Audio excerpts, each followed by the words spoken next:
bahwa semua makhluk di muka bumi ini bertasbih kepada Allah. Jadi kuman bertasbih, sel kanker bertasbih, dan tasbihnya mereka ketika dibacakan kalamullah dia diam. Sel kanker yang dibacakan Quran, sel kankernya diam. Dia tidak mengalami proliferasi dan diferensiasi. Berarti hal ini menunjukkan bahwa ternyata makhluk Allah yang namanya kuman, makhluk Allah yang namanya sel kanker, ketika dibacakan Quran, dia akan mendengarkan. Maka itu kata-kata dalam ayat Al-Quran juga disebutkan kan, tusabbihu lillahi ma fis samawati wa ma fil ard, dalam surat At-Taghabun ayat pertama, bahwa semua makhluk di muka bumi ini bertasbih kepada Allah. Jadi kuman bertasbih, sel kanker bertasbih, dan tasbihnya mereka ketika dibacakan kalamullah dia diam. Maka itu dalam Al-Quran juga ada bicara tuh, Allah bilang kalau seandainya ada sebuah kitab yang dengan kitab itu gunung terguncang, bumi terbelah, dan orang yang mati bisa berbicara, kitab tersebut adalah Al-Quran. Ketika kuman dibacakan Quran, dia diam. Sel kanker dibacakan Quran, dia tidak mengalami pertumbuhan. Hal ini menunjukkan bahwa ternyata Quran pun bisa mengalami untuk aspek-aspek pengobatan fisik. Selama ini mohon maaf, Quran hanya dijadikan musir jin gitu kan. Ini buat saya ini ada yang lebih hebat loh. Quran itu bisa dijadikan obat. Ketahui dunia saat ini, dan membuat mereka para saintifik terpesona atas keilmiahan dan kemukjizatan Al-Quran tersebut. Prof. Dr. Suzain Moore PhD telah merilis dalam jurnalnya, ia berkata, ini sebuah kitab yang menakjubkan karena terbukti kemukjizatannya, ia telah memperlihatkan bagaimana Al-Quran merupakan sebuah obat penyakit manusia. Suara yang keluar dari tilawah seseorang akan melayang ke udara dan kemudian masuk melewati telinga dan seterusnya diserap oleh tubuh, kemudian ia masuk ke sel-sel yang ada dalam tubuh kita.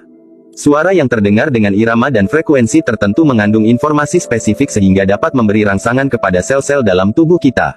Al-Quran yang tersusun secara sistematik dengan irama yang indah karena bacaan yang tartil dan pengulangan kata-katanya sungguh menakjubkan karena ia membuat sel-sel dalam tubuh kita bisa melawan penyakit-penyakit yang berbahaya, dengan bahasa yang menyentuh, ternyata mengandung informasi spesifik pada setiap ayat-ayatnya. Dengan informasi yang spesifik ini bisa membuat sel-sel yang sakit menjadi sembuh. Hasil penelitian terkini seperti yang diungkapkan Prof. Dr. Abraham Nicole PhD, bahwa sel-sel darah merah yang telah dibacakan ayat-ayat Al-Quran dengan bacaan tartil artinya bacaan yang indah dengan memakai kaidah tahsin tajwid, ia memperlihatkan respon tertentu. Sehingga sel-sel kanker pun bunuh diri. Bahkan virus autoimun pun lenyap. Terbukti dari hasil penelitian Prof. Dr. Victor Iron PhD USA. Penelitian lainnya membuktikan bahwa sel-sel kanker ganas menjadi normal kembali dengan bacaan ayat-ayat Al-Quran.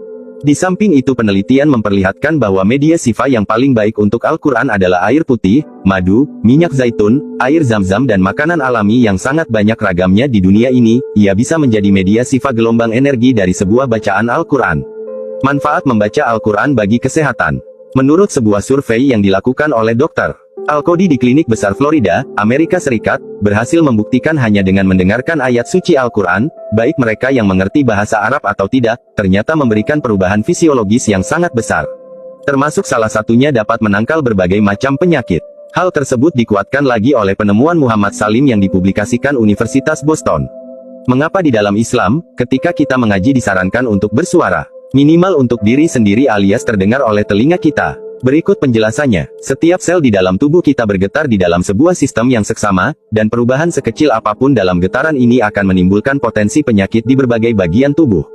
Nah, sel-sel yang rusak ini harus digetarkan kembali untuk mengembalikan keseimbangannya. Hal tersebut artinya harus dengan suara. Maka muncullah terapi suara yang ditemukan oleh Dr.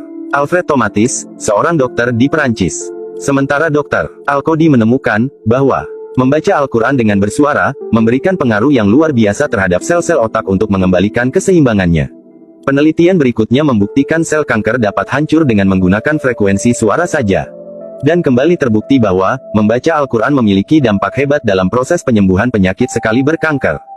Virus dan kuman berhenti bergetar saat dibacakan ayat suci Al-Quran, dan di saat yang sama, sel-sel sehat menjadi aktif.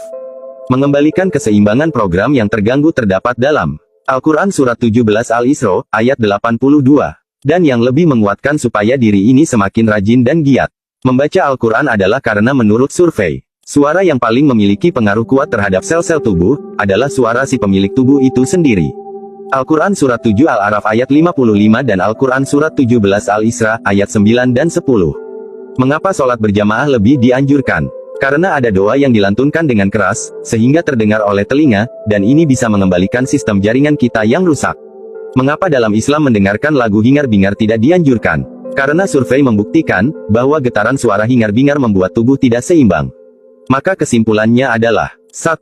Bacalah Al-Quran di pagi hari dan malam hari sebelum tidur untuk mengembalikan sistem tubuh kembali normal. 2. Kurangi mendengarkan musik hingar-bingar, ganti saja dengan murotal yang jelas-jelas memberikan efek menyembuhkan. Siapa tahu kita punya potensi terkena kanker, tapi karena rajin mendengarkan murotal, penyakit tersebut bisa hancur sebelum terdeteksi. 3. Perbaiki baca Al-Quran, baca dengan tartil, penuhi hukum tajwid karena efek suara kita sendirilah yang paling dahsyat dalam penyembuhan. Dengan hanya tilawah yang baik dan tartil tajwid tahsin maka kesehatanmu akan terjaga. Insya Allah. Semoga bermanfaat, amin.